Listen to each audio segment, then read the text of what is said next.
വേണാട് എക്സ്പ്രസ്സിൽ കഴിഞ്ഞ ദിവസം കാലുകുത്താനിടയിൽ അത് രണ്ടുപേര് കുഴഞ്ഞു വീണിരുന്നു.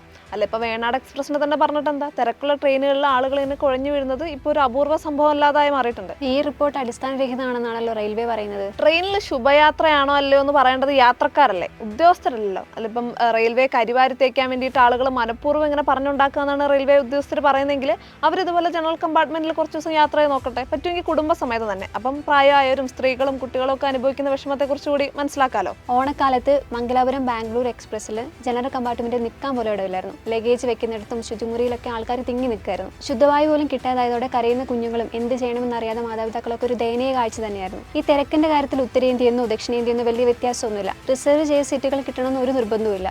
ഈ ഉത്തരേന്ത്യയിലെ AC കമ്പാർട്ട്മെന്റിൽ അനധികൃതമായി കയറുന്ന ആൾക്കാർ സീറ്റ് കൈയെടുക്കും.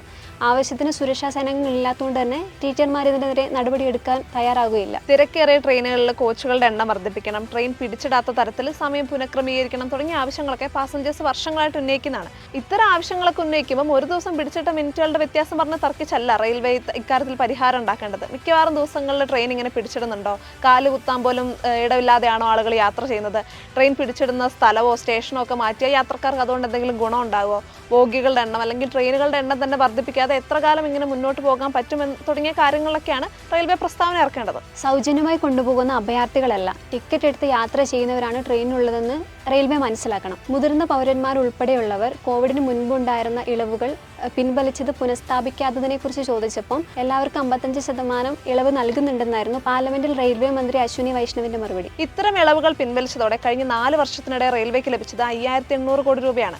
ബുക്ക് ചെയ്തതും വെയിറ്റിംഗ് ലിസ്റ്റിലുള്ളതുമായിട്ടുള്ള ടിക്കറ്റുകൾ ക്യാൻസൽ ചെയ്ത വകയിൽ 2019-22 കാലഘട്ടത്തിൽ ലഭിച്ചത് 6297 കോടി രൂപ.